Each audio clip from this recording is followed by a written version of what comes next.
meus queridos alunos, tudo bom? Espero que sim. A disciplina de Introdução à Economia, gente, é uma disciplina muito importante em toda a formação, seja qualquer profissão que você esteja procurando ou aperfeiçoando. Por que eu digo isso? Porque as pessoas elas tomam decisões todos os dias. Por exemplo, o que vai vestir, o que vai comer, qual rota vai escolher para ir para o trabalho. Tudo isso, gente, pode não parecer, mas tudo isso é economia. A economia é a área do conhecimento destinada ao estudo das decisões e do que motive as consequências dessas decisões. Tudo isso acontece porque nós nos deparamos com custos de oportunidade o tempo todo. Por exemplo, no momento em que vocês estão assistindo esse vídeo, vocês automaticamente deixaram de fazer outra coisa, né? E decidiram assistir o vídeo porque ele proporciona mais benefícios do que as outras coisas que vocês poderiam fazer. A própria decisão de estudar é uma questão econômica, porque você tem que abrir mão de outras coisas para estudar. Você faz isso porque vale a pena. Então, estão percebendo? Economia não envolve somente os mercados financeiros, as taxas de juros, as taxas de câmbio. Tudo isso são meramente pequenas, como eu disse no vídeo anterior, são pequenas pecinhas que são utilizadas nada mais nada menos para fornecer mais insumos para nossas tomadas de decisão. E é por isso que nós precisamos sistematizar tudo que está envolvendo essa tomada de decisão. Então, essencialmente do ponto de vista do nosso material, da nossa página, vai estar organizado conforme o livro, ou seja, em 7 unidades. A primeira, ela destina a falar sobre os conceitos básicos de economia. Então, ele vai explicar qual que é a origem do conceito de economia, quais são os principais autores, alguns dos principais modelos, né, alguns dos principais pressupostos, porque como a economia ela tem um caráter científico, gente, ela vai funcionar que o modo da gente estudar a economia funciona igual um joguinho de tabuleiro. Como assim, professor? É simples. Quando você vai jogar um banco imobiliário da vida, jogar Uno, por exemplo, você tem que se deparar com várias regras, não é? Você tem que você tem uma ordem para atribuir as cartas, você pode fazer certas coisas e certas coisas você não pode fazer. O estudo da teoria econômica também funciona da mesma forma. Então, nós temos que entender que a teoria econômica por si só ela não vai trazer todas as respostas para a dinâmica do mundo real. Ela vai trabalhar inicialmente com uma dinâmica simplificada, com vários pressupostos. E aí, na medida em que a gente vai se aproximando do mundo real, da dinâmica do dia a dia, nós vamos quebrando cada um desses pressupostos e tornando os nossos modelos analíticos ainda mais complexos. Mas aí não se enganem, mesmo que nós estejamos trabalhando com uma abordagem simplificada, ainda assim tem muita coisa para se analisar. Por exemplo, o próprio gráfico do fluxo do sistema econômico, quando vocês estão observando, a gente começa a se perguntar sobre a quantidade de relações que existem todos os dias entre famílias, empresas, governo e resto do mundo.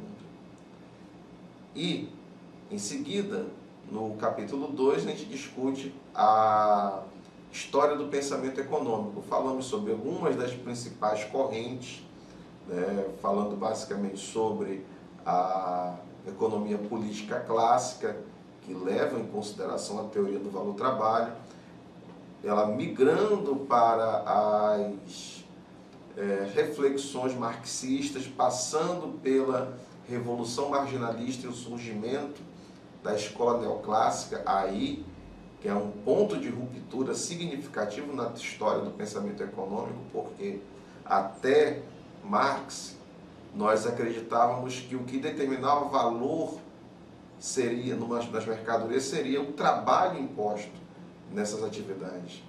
Da vertente neoclássica para frente, o que passa a determinar valor não é mais o trabalho, mas sim a utilidade daquela mercadoria.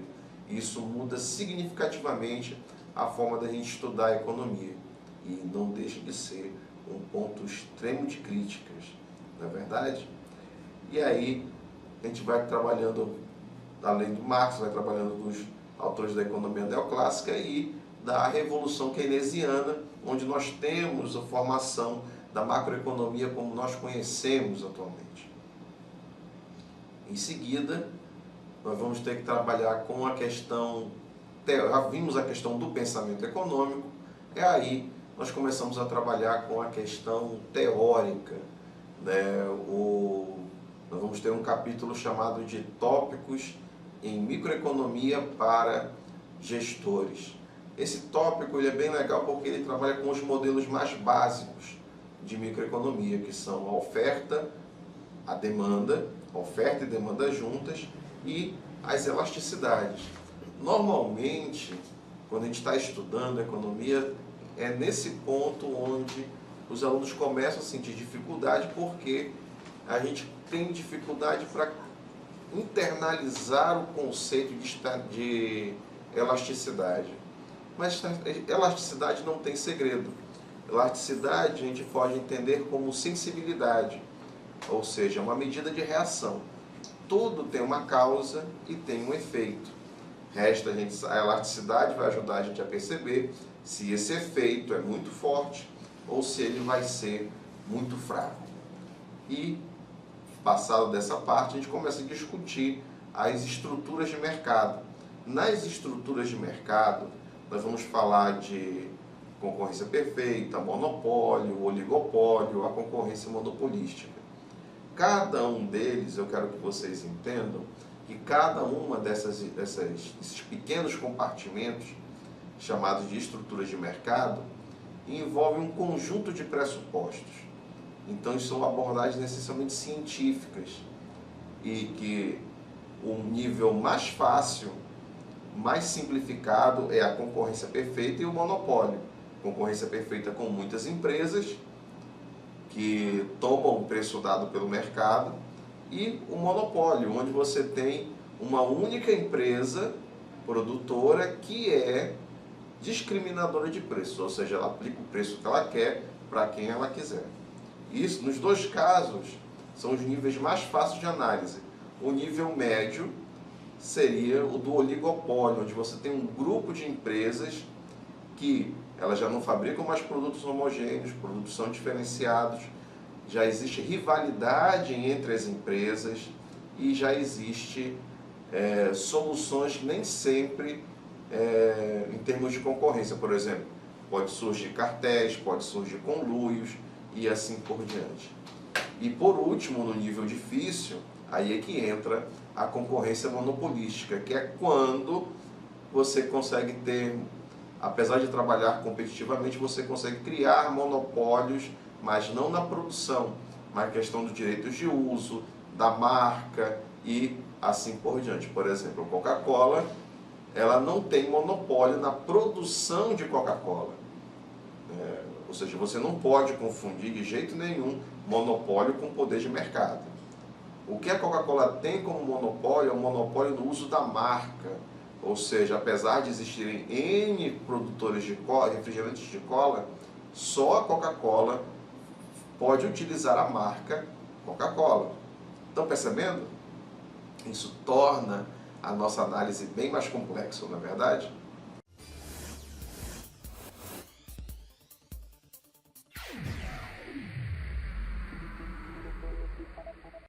E aí, no capítulo seguinte, nós vamos falar sobre os tópicos de macroeconomia para gestores. E nesse tópico a gente comenta basicamente questões sobre a macroeconomia, sobre a determinação do produto, né? Ou seja, como nós estamos trabalhando agora com os agentes agregados, ou seja, o total do consumo das famílias, o total dos investimentos, que não é aplicação financeira.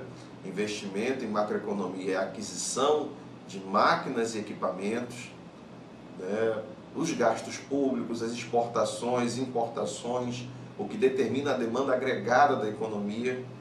A gente começa estudando essas questões e aí vai falar sobre crescimento econômico, que, diferente do que muitos jornais e meios de imprensa colocam, crescimento econômico não é crescimento do PIB, tá? O crescimento econômico é o crescimento da capacidade de produção.